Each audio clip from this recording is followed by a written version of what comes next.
Underneath that was not enrolled, the elder children was. Okay, I was one of the children. I was enrolled a little bit more. But the question is, these families are still fighting for that 1/4 to be enrolled. And I hear it all the time. They want the same amount of blood as their older sisters and brothers have. And my question is, why can't we give it to them? Because their older brothers have it, but their younger sisters and brothers don't have it. My grandson's not enrolled. There's nobody mistake. My daughter couldn't marry through the reservation because everybody she talked to, she was related to. Now, I just found out last week, if you do by bloodline, and my blood is Moses Hornachi. I just learned this last week. And how we do it is by cousins and aunties and uncles, how we do it the white people way. Now, if I marry a Nespers, because Nespers is kind of something, and something else, maybe Blackfoot. And if they have that thing for the bloodline, then I can marry, they said. I have a hard time dating him, because I'm related to most of these people. The question is, we're related to everybody. We all come from the same chiefs, everything, down to the line. But I would like us to vote to up our bloods so we can get our grandkids and great-grandkids and to be Indians. Because down the road, this tribe is not going to be a tribe. They're not going to have anything but the white blood. And that's going to be hard on the rest of us. That's one thing I wanted to bring up. And you said we had 6 young deaths here. We have to send these kids out to treatment off to another reservation. I asked this question when my daughter was sad. My mother told her was like 15. They were full. Her option was, because she was too young to go to job corps, you have to be 16 to go to job corps. And this was court order. I'll go to treatment. Treatment was full. Job corps, she was too young. So they shipped her because she was dangerous, alcoholic, breaking into things. They shipped her to Echo Glen, and that's a children's prison because they have no clear place to put her. So why can't we bring a treatment here for these children and find kids their age that doesn't drink, doesn't do drugs, do the customs, because kids ain't going to listen to grown-ups. They're going to listen to other children their age. And bring that thing here so that they can be taught the correct way. I was only allowed to drink 5 years of my life. I never drugged. 5 years. My dad said, you're a grown woman, you get 5 years. After your 5 years, you have to quit. You have kids to raise. I did my 5 years, I quit. You guys think it's hard. It's not. I worked at a correction center for 3 years of my life here at Anna thing. This is the only thing I see new on this reservation is that jailhouse out there. One man said, I want a job. I said, you clean your record. You tell them whatever is on your application, and I'll see if I can get you a cooking job here. He got it all cleaned. He got a job. He was happy. He went and got drunk. He died that same day. The question is, you guys have all these little programs you say you're upping. I understand the bingo. The bingo hall, when I was young, I first moved home at 28, was the biggest bingo hall in Okanagan. And then you put a casino in it. That casino should have built another building. I don't care if I get white people's money. I don't care if I get Mexicans' money. I don't care if I get Japanese money or Indian money. It's money coming in, making us a business. Only thing I really hate is you guys saying jobs this, job that. If the clinic does not know by the 17th of next week They're closing. They're working right now with no pay. None of them got paid once. But they were going to work for us to help us. I really don't care about our little knick-knack problems, but I need that clinic. Because I was trying to raise money for my daughter, because the clinic already told me they ain't going to help me. My daughter's a paraplegic. She was in a car accident June 8th. And then she went with 4 other girls. 4 girls walked, 1 did not. Mine. My daughter's so proud. She said, don't worry about me, I'll be okay. I finally got her to the convalescent center here, so I don't have to travel every other weekend to go visit her out in Spokane. I go see her every night. And I told her I wasn't going to be here. We need something for these kids. We have centers. They're supposed to be open every weekend. What happened to that? When I worked in the center for 5 years, my time schedule there was 11:30 to 10 o'clock every night. I had somebody go in there at 7:30 to 4, and then we had our boss online. We're here for the kids and the young people. I don't worry about you guys' business, I really don't care. But these kids need help. They shouldn't be walking around. I was visiting my daughter at the convalescent center. Where's the police? All them kids are playing in that new building up there for the trouble of the housing. Running in and out of the doors, you can hear them open and close them. Laughing about it. They have nobody. You need a police officer at each county we have here. You need an ambulance. We get an ambulance in Nespelem. Where's the ambulance in Keller? Where's the ambulance in Inchlim? I understand OMAC, they have their own. Them ambulance can save us on life or any kind of accident in 15 to 20 minutes to the right in town. Same with the police officer. My sister's an alcoholic, drunk, and she drinks and drives all the time. They call us, can come pick her up. I go, is my niece with her? Yes, we'll pick up the niece, take that girl to jail.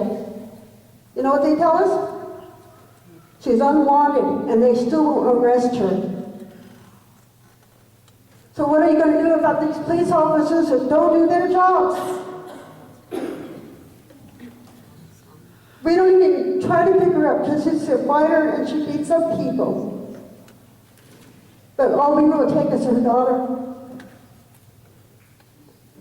Only one I take is her. I talk to my sister all the time and I say, why you do this? I don't know, there's nothing to do here. You go to school, go to school. If you don't go to school, you don't get hired. That's because of your name and who you were raised by. Certain names out here, and I brought it up over there when I was doing my safety thing for my safety board. If you're a Lakotas, they don't like you. If you're a Vargas, they don't like you because you're Mexican. I get called black, bed, back. I don't care. That's what I am. I'm half that and half Indian. And nobody else has a lot of different kind of bloods.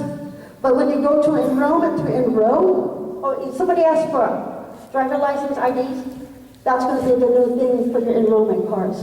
Everything is going to be brand new, and that thing is going to cost $20 to get it. You would have your tribal ID on there, your enrollment, and make sure you put all your Indian bloods down. All of them. That's what they told me. Anything you have. I know I have 2 more Indian bloods out there, but put them all down. Because down the road, they might increase that blood and take it all and make it one. But they're not for sure. That's up to council. But that's why you don't have tribal license. They're making enrollment to do it all. So there's about that. But that's my question. Why can't we build programs here and quit hiring the Spokane Indians or someone down the valley? They take care of our Indians. We should take care of our tribal children here and make us the money. You know, the Stephen Clinic does not ask for payments. They do the insurance payments. Do you know Keller asks for money for the dentists? They have to pay money. And Slim does the same thing. Only two places that don't is OMAC and Nespilo. But that's what I'm worried about. Who's going to take care of us if we get in a bad car accident? Or if we get a cut leg? Or got hurt outside in our building if we can't go to the clinic if it's going to be closed on the 17th? I have nothing else to say.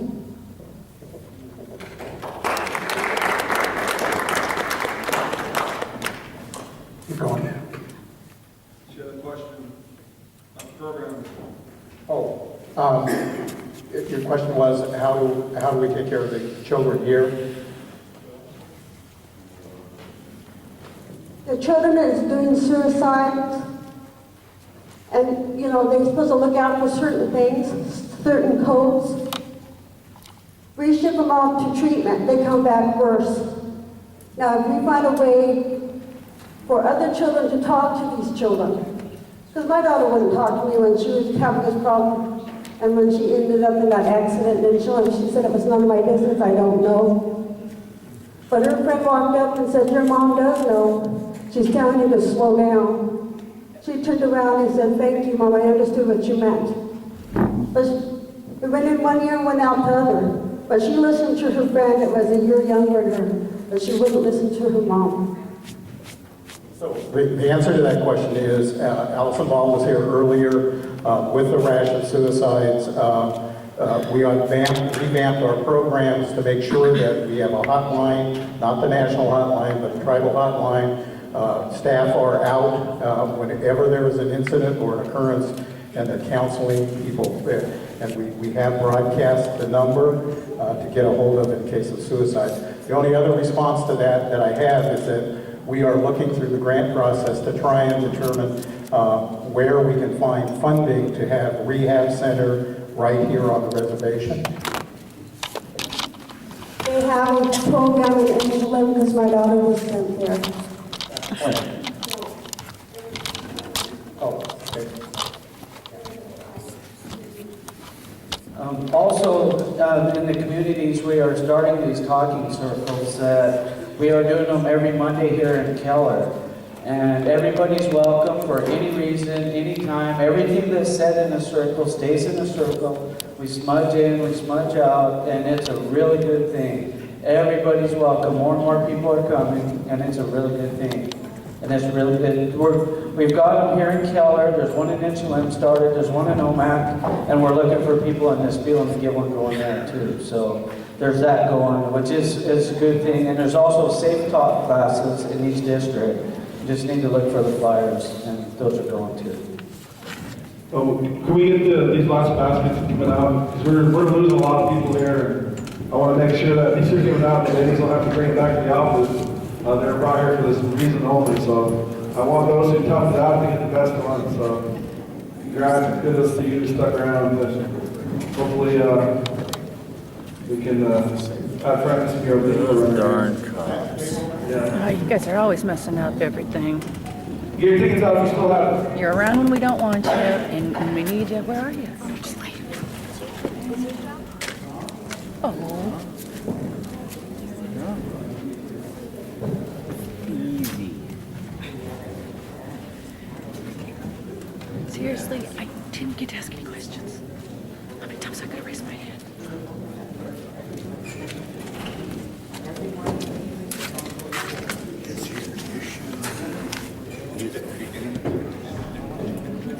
Two, 3, 2, 4, 2, 4, 4, 2, 4, I wanted to bring up 4, 2, 4, one of the things is about our foster kids and about 398, 398. the CI. Last 3 digits, 398. From housing. 7 kids, 6 months in one. We're just gonna go with the last 3 digits, so 388, 388, 388. All right, there you go, Johnny. Let's come up and grab one. And leave your ticket here with the verifier. Billy's a numbers guy. He likes to stare at numbers all day. You have your name? Okay, good. 380. 380. 380. Andy Joseph Jr. Okay, come on down. I've heard of your father. Andy Duckers 422. at Cobble Tribes 422. with the S.com. 422.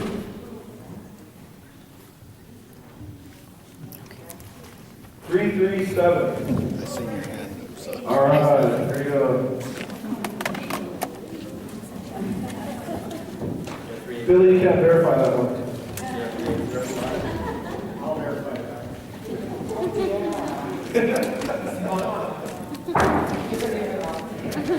344. 344. 406. 406. 406. 343. 343. 343. 384. 384. Nikki. Give your ticket to Billy and kick your back. 341. 341. 341. 368. 368. 368. 421. 421. Okay. 421. 359. 359. 355. Okay.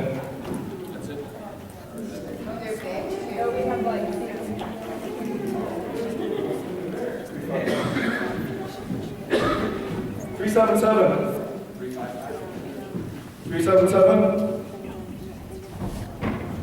391. 391. 393. Here we go, step forward. 356. 356. 403.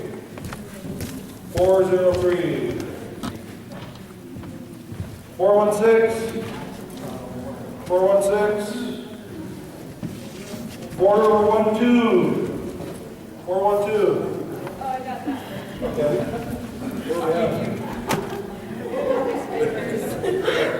Where we at? 415. 415. All right. Forward. 413. 413.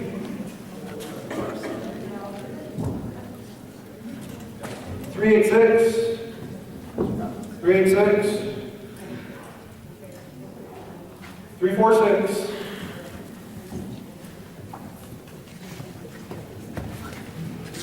350. 350. 350. 389. 389. All right, Charlie. Are you serious? 334. 334.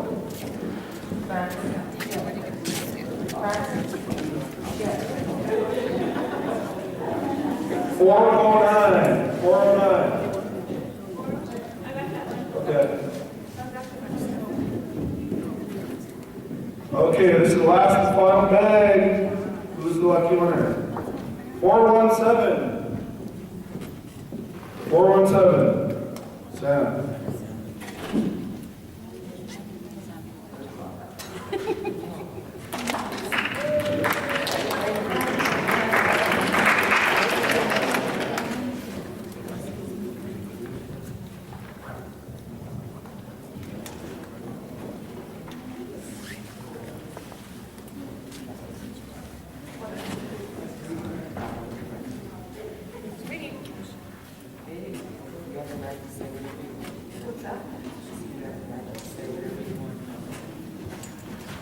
Okay, we have a couple more speakers left, and then we're going to wrap it up.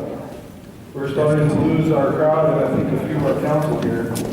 So I want to make sure that those are the reasons are.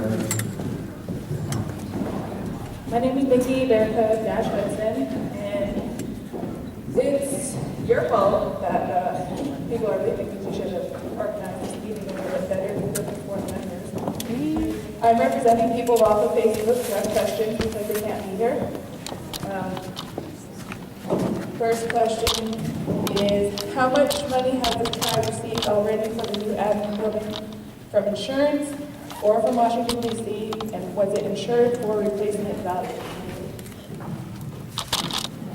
To my knowledge, Francis, we haven't received the insurance check for the building, correct? That's right. I know that for a fact because I haven't gotten anything on the personal office's losses yet either. So we're still waiting on that. Okay, and how much of the current price of the building will it cover? Francis? How much of the current price for the new admin building for the insurance cover? The insurance right now on the Cedar Building, administrative building, is a little bit over $3 million.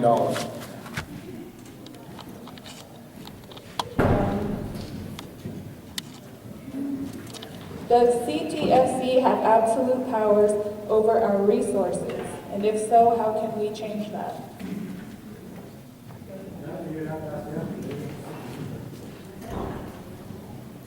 I would never say or ever give them the authority to have absolute power over our resources. They only have what we're allowed them to have any oversight on workings with. This body appoints the board of directors, and they can reappoint them pretty much whenever they feel they need to. And the board of directors can reappoint the CEO whenever they feel they need to. So I think if that's what you're after, that's the best answer. Okay, so if we were to incorporate as a tribe, would we have to fight CTFC for our own resources?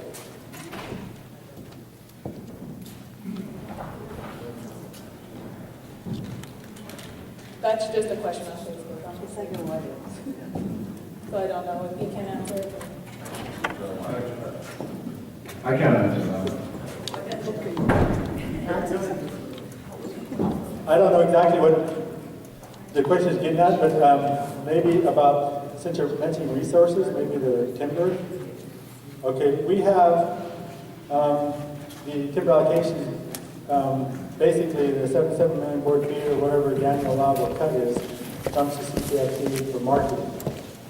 We don't have any control over any of that at all. It's the tribal council, Bureau of Indian Affairs, over the timber sales, what gets cut and everything else. We just basically are marketers for those lots that come off the reservation.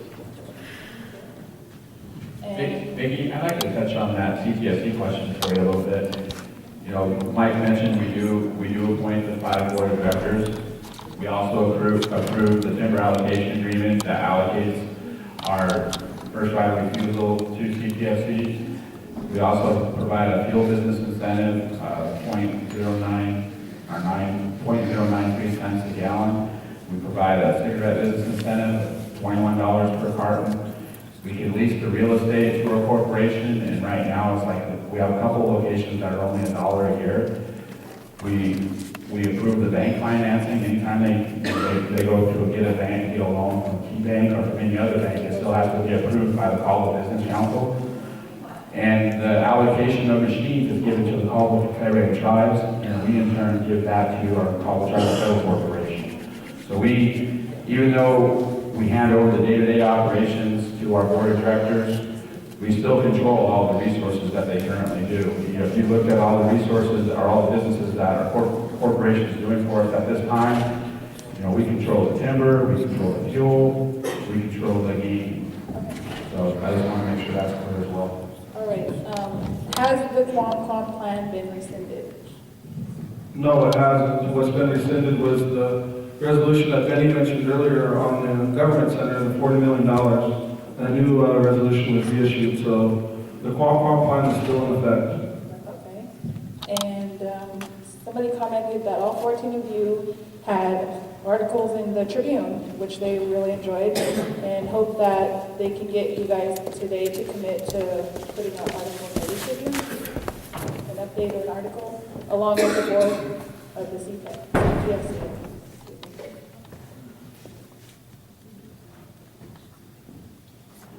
can't speak for everybody, I'm gonna speak for myself.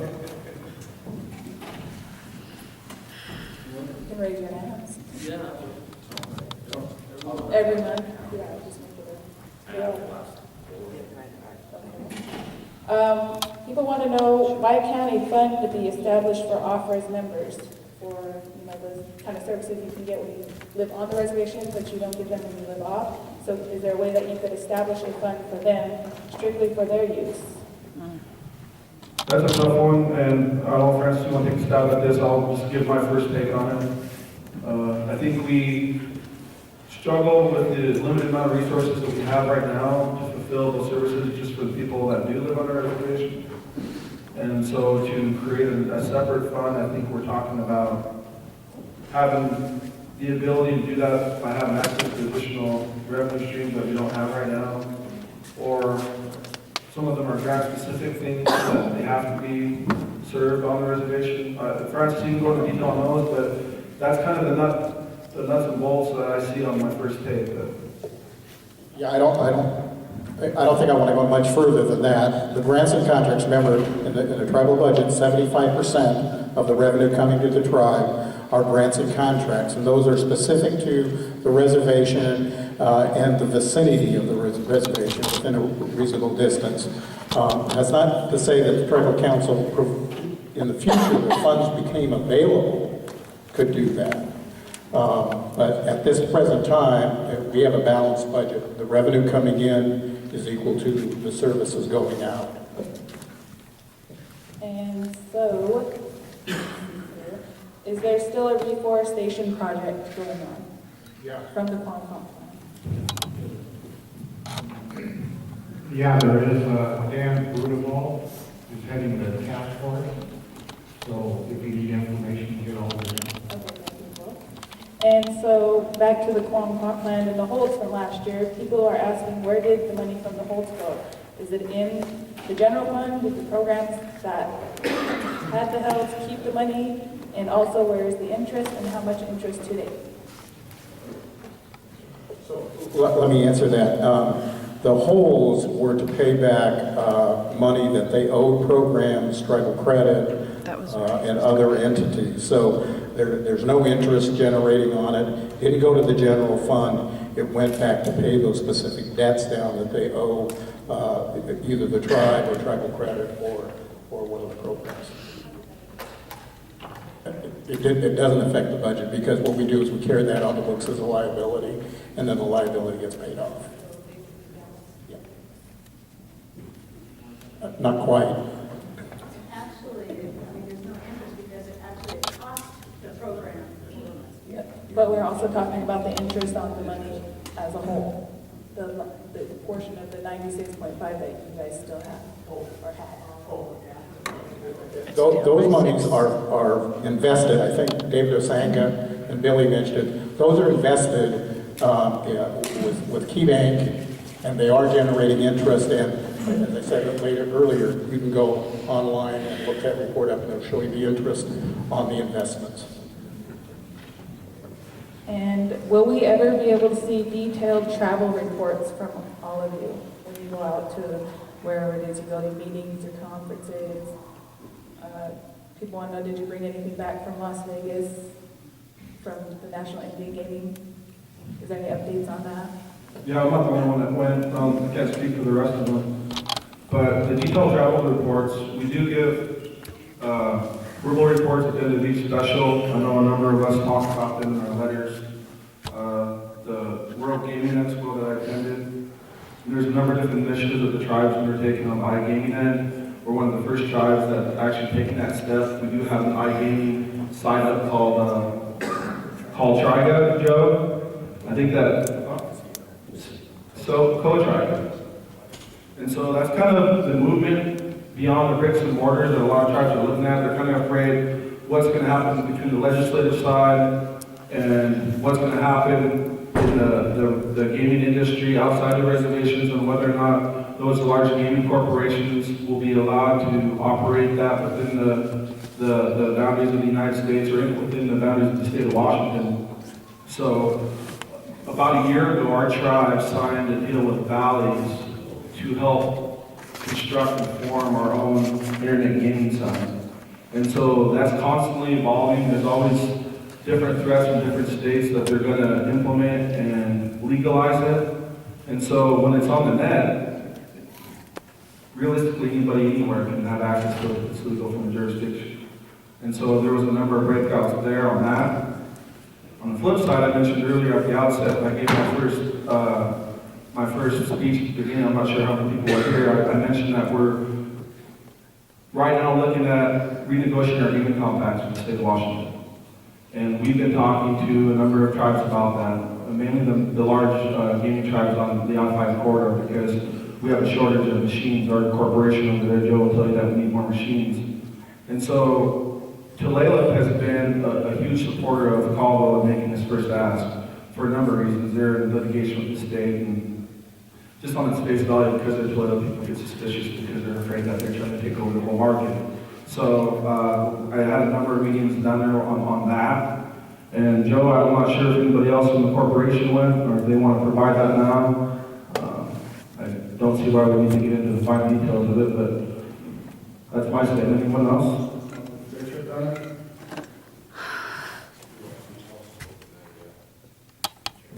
Oh yeah, I did get recognized by NIGA, and I did nominate Greg Eberhausen from Spokane, and so I went down and received that, and I also was able to provide that award to Greg and to Mel as well at the NIGA reception that was held down in DC. And he's also, as he mentioned earlier, he is running for the first vice president of the National Congress of American Indians, and gaming tribes were represented down there at the GQE, and Mike, continually is out there knowing the issues, seeing what's going on in the country, and is informing himself on that. So I know you mentioned it briefly, but the vice, the position he's running for will give us a seat on the national level. Last time he ran, he was 4 tribes short of winning, but this next week he will be running again for that. And right now he's unopposed. Hopefully that stays that way and he'll get the position.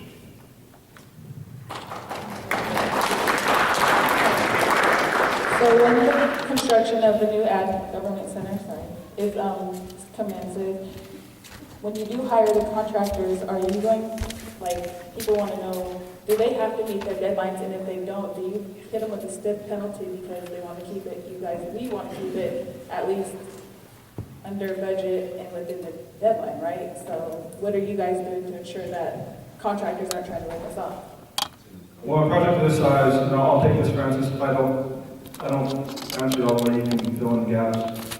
We know that there's nobody within our present administration that has the time or the wherewithal to do those very things that you outlined. And so with a project of this size, you hire a construction management team who oversee the day-to-day functions, and they hold the feet to the fire on the construction contractors or subcontractors or whoever else is employed to do that. And their job is just to do that, what you just outlined, make sure someone's doing it. So Francis doesn't have to do it. He has peace of mind that this company who signs the contract with the tribe, that they'll fulfill those obligations, will have our back on them. And so that's what we've done. And the resolution you guys passed about no drinking while on delegation, why aren't you enforcing that? Why isn't it being enforced? Why did you waste your time making a law if you're not going to enforce it?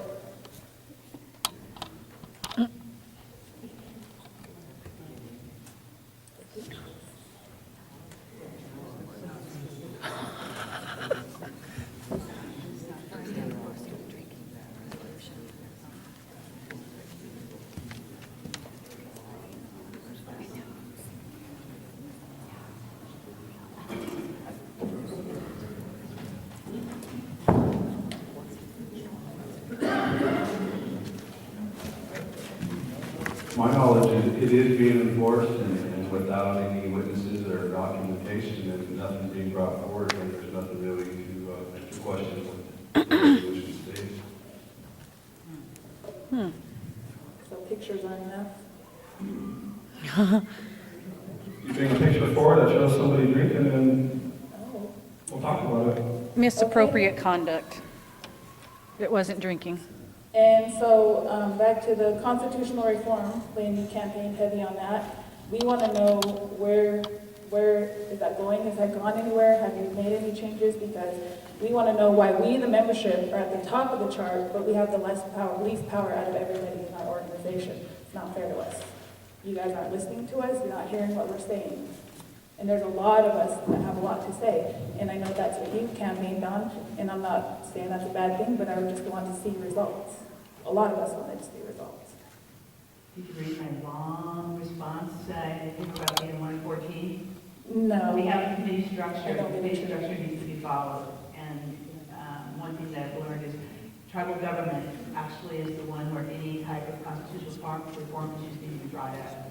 The past chair, it was at the end of her tenure that she brought the agenda of constitutional reform back to the committee. And since reorganization, I think we've only had one tribal government committee. But I know that Stina has talked seriously about the constitutional reform issue and wants to bring it back. So I'm hoping that it will be a priority to tribal government. I know that a number of us will be supporting it. Yeah.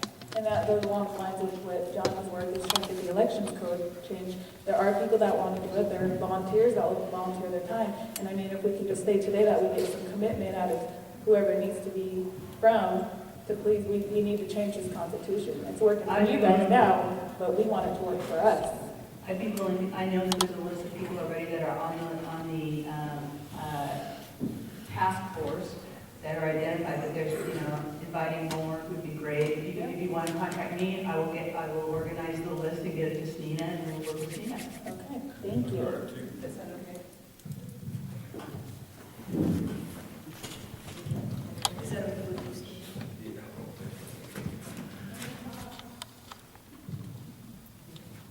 Yeah, definitely get a hold of me. There is a lot of people that are interested in doing that, and definitely need help. So please get a hold of me, and we'll get something moving. Okay, and do you mind that I post that on Facebook that people can email you, Please, call you? yeah. And I think will you my respond? phone number. Will you respond? Yes. That's all we need to know. Yes, Yes. you'll respond. You hear it, you guys, you will respond. 509-322-6022. I tell everybody exactly my number, my email, everything. So please get a hold of me.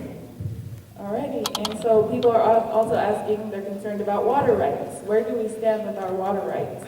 And why can't we establish an agreement with BPA for less expensive electricity on the reservation because it's so high on the reservation? I mean, and I can vouch for that. I live in Grand Coulee, and my electric bill is like $40 a month. And I know my mom's house is like 100 and something. Okay, on the water rights question, we haven't adjudicated our water rights, nor have we litigated them. We haven't quantified them. We probably could and should do that in the near future, and I wish it would have been started. I know Ricky and Darlene, when Darlene was on council, she was always talking to us about it. So that is something that's looming out there that we do need to address. Now, what was the second half of the question here? Okay. So each and every time we brought that up, because we've always argued that Grand Coulee has not put on a reservation, and not one megawatt of power and not one gallon of irrigable water has ever been made available to the Caldwell tribes. It goes the opposite direction.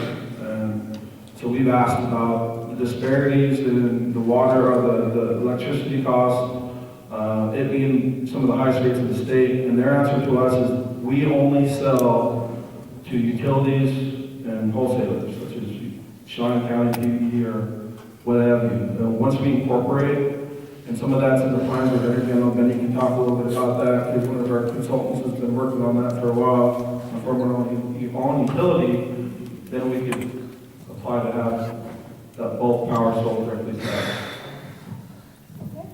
And so I just wanted to give you my, these are from Facebook, these are people who ask, I put a post out there asking if anybody had questions for you guys.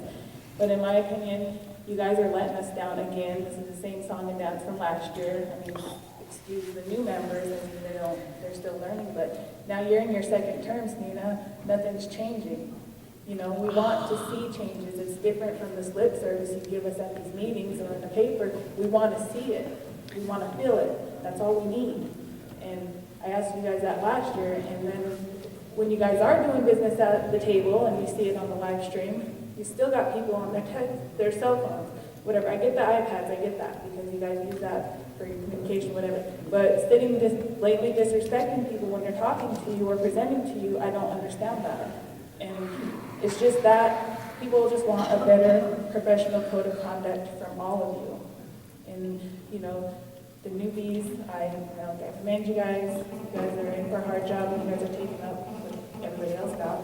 But I just want to let everybody else know out here, the recall is still strong. We have a few hundred votes to get in OMAC before it's done, so I'm just letting you guys know if you want to sign that, let me know, and I'll direct you to who you go to sign it. But that's all I have to say.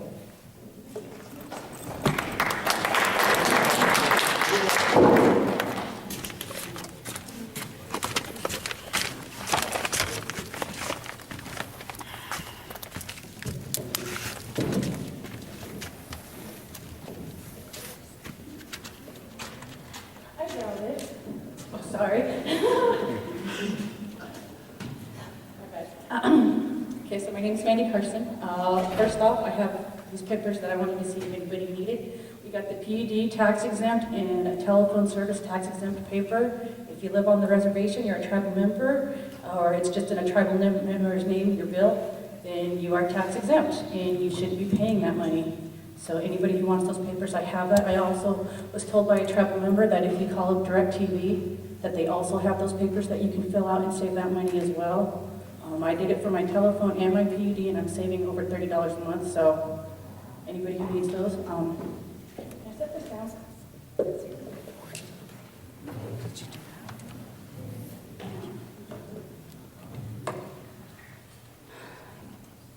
was the one that package too, remember we talking about them? That was given out about a year and a half ago at meetings? No? Okay. Okay, I'm going to. So this package right here was given out probably like a year and a half ago from enrollment. They came to the district meetings, and I received it at the OMAC district meeting. After I received it, I thought all the members were going to get it because it was stated at that district meeting that everybody was going to get this. That's not what happened. It was handed out at the meetings, only the meetings. That's it. You can't even get one of these. You have to go to Ms. Beelen and ask for copies. It's an enrollment package. It has your address change form. It has your buyer tax exempt for vehicles. It has, let me see the paper here. It's got it all on here. Your tax exempt forms for the PUD, the telephone, buyer's retail sales tax exemption certificates, vehicle sold to member by private party, vehicle sold to member by auto dealer for tax forms, the Eagle Part and Feather application. You have your direct deposit, so you can get direct deposit, your wake and burial information, pre-needs form. This is strictly on a voluntary basis, is what it states on the paper. The pre-needs form is for burial, for anybody who wants to fill that out, you know, so that there's no complications when it comes to that time. So you get to pick, you know, do you want music, your flowers, where do you want to be buried so your family's not fighting over where you're going to go. That's what's on those, so I can get copies of anything from my folder if anybody wants any of that.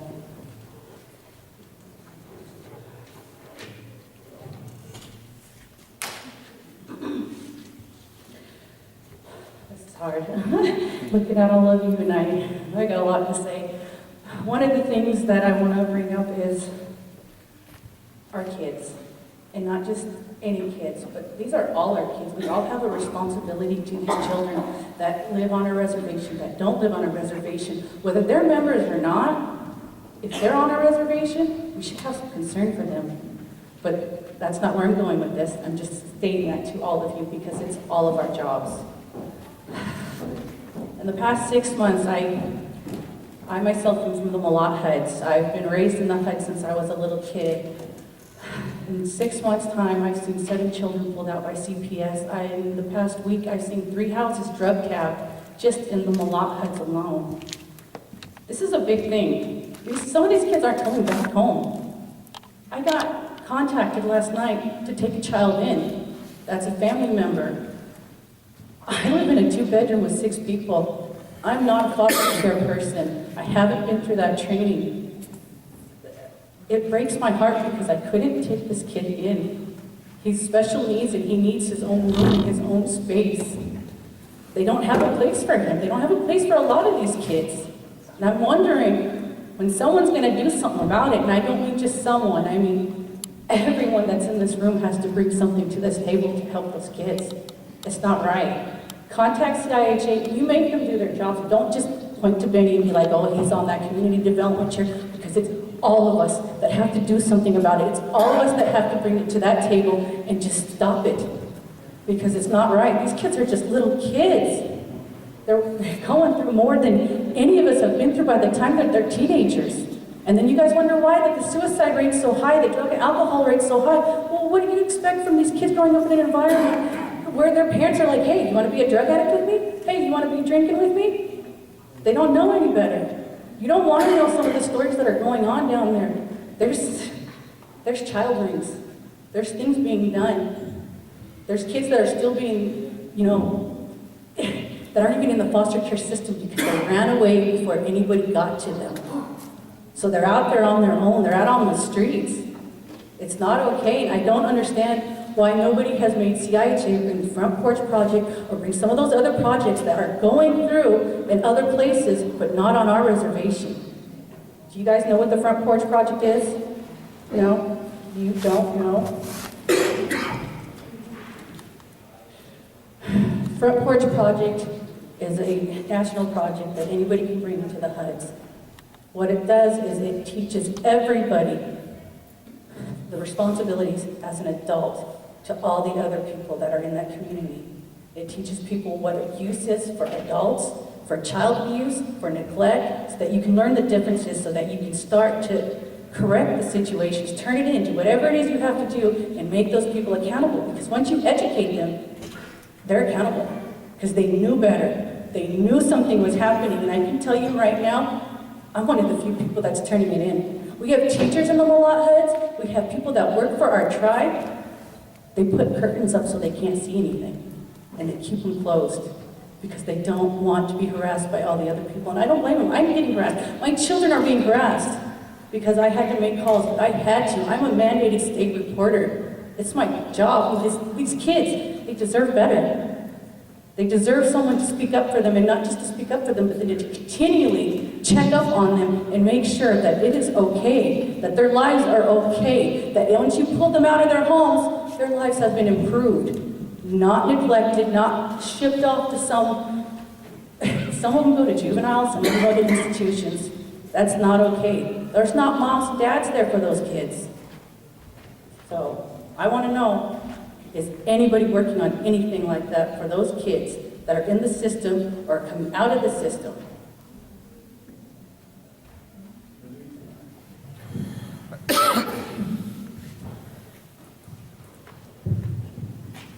When we had our declared our state of emergency for suicide, we brought up the child issues, and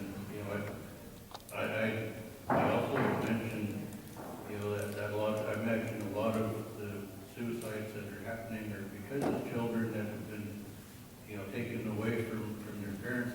Some of them are in real stress because they've never had their children ever taken away before, and there's some from families that's been separated.